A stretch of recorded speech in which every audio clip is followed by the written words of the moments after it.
Ian, where do things stand right now?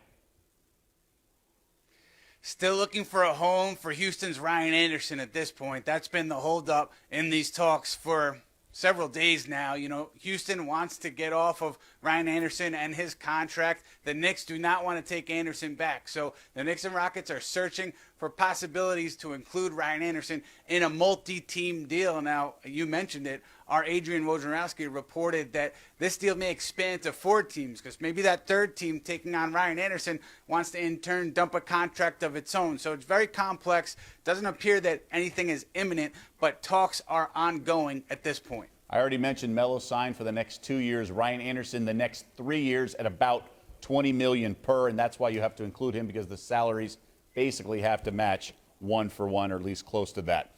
How is everything going on with the Knicks? You know, everything with like Phil Jackson, all that. How are things perceived in league circles outside of New York?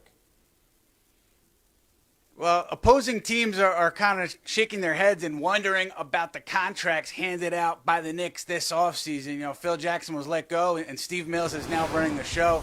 And the Knicks gave Tim Hardaway a $71 million contract. They signed Ron Baker to a 2-year, $9 million contract. Opposing executives have said, you know, we're not sure who the Knicks were bidding against for these guys, but they view it as an overpay. Now, time will tell if these deals turn out to be valuable or not, but that's kind of the perception right now with Mills running the show. Now, next order of business, obviously, for Steve is to get this Carmelo deal right for the Knicks, and they're looking to take back younger players or veterans on short-term deals to keep their flexibility open going forward.